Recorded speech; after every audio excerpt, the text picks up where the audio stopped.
હિંમતનગરના ગામડી ગામમાં છેલ્લા 5 દિવસથી કોઈ પુરુષ નથી। હાલમાં છેલ્લા 5 દિવસથી આ ગામમાં નાના બાળકો તેમજ મહિલાઓ એકલી રહે છે। તારે દુકાન પણ ચાલુ નથી, ઘંટી પણ ચાલુ નથી, ડેરી પણ બંધ છે। તો અમારે ખાવું છું અત્યારે અમે 5-6 દિવસથી અમે સાબુ વગર કપડાં ધોઈએ છીએ, પાણી પણ મળતું નથી, ખાવાનું પણ મળતું નથી। બહારથી મહેમાન આવે છે તે પોલીસ સ્ટાફ એમ કહે છે કે બહારથી મહેમાન આવશે તો પણ અમે ઉપાડી જઈશું।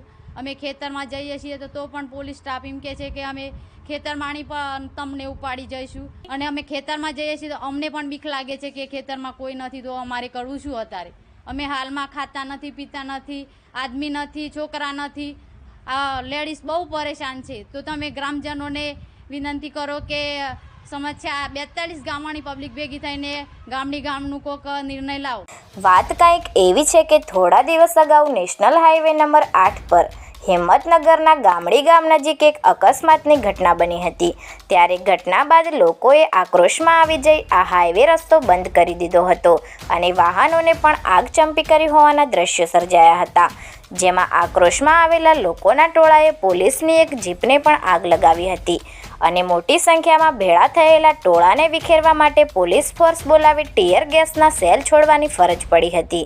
જોકે આ બનાવ સંદર્ભે પોલીસે કાર્યવાહી હાથ ધરી સેંકડો લોકો સામે ફરિયાદ દાખલ કરી હોવાનું જાણવા મળી રહ્યું છે।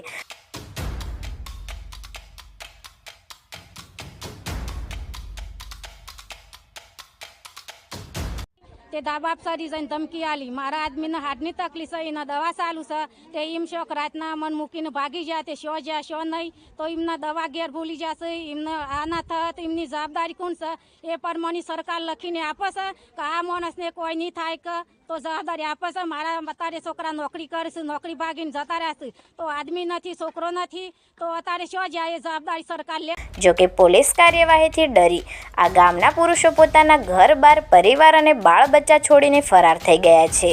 હાલમાં છેલ્લા 5 દિવસથી આ ગામમાં એક પણ પુરુષ જોવા મળતો નથી।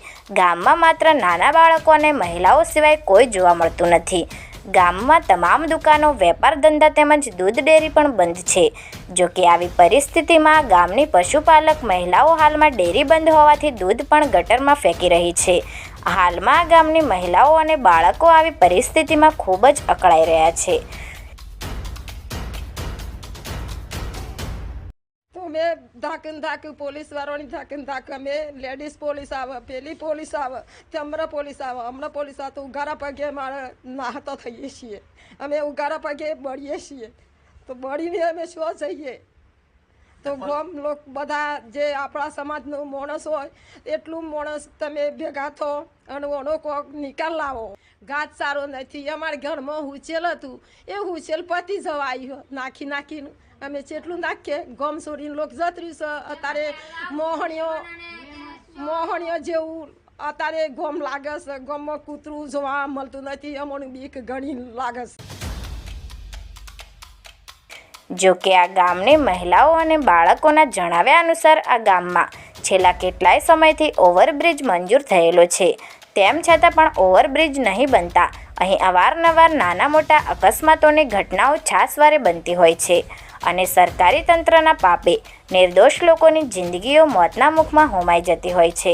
તેમ છતાં પણ ઓવરબ્રિજ કેમ બનતો નથી તેવા પણ સવાલો ઉઠી રહ્યા છે। હાલમાં પોલીસ કાર્યવાહીને લઈ આ ગામના તમામ પુરુષો પોલીસ પકડથી દૂર રહેવા ફરાર થઈ ગયા છે, જેના કારણે ગામ આખું પુરુષ વિહોણું વેરાન ભાસી રહ્યું છે। ખેર જે હોય તે, પરંતુ રસ્તો બંધ કરવો, વાહનોને આગ ચંપી કરવી, પોલીસની ગાડીને સળગાવવી એ યોગ્ય ના કહી શકાય, કારણ કે કાયદો કાયદાનું કામ કરે છે, માટે કોઈને પણ કાયદો હાથમાં લેવાની સત્તા નથી અને એટલે જ આ જે પણ થયું છે તે કાયદાની વિરુદ્ધ પ્રવૃત્તિ કરવાનું પરિણામ છે। જોકે આમાં કેટલા લોકો સંડોવાયેલા છે તે તો સમય જ બતાવશે, પરંતુ હાલમાં તો ગામડી ગામ આખું પુરુષ વિહોણું થઈ ગયું છે અને પોલીસના ડરથી આ ગામના તમામ પુરુષો ફરાર થઈ ગયા છે।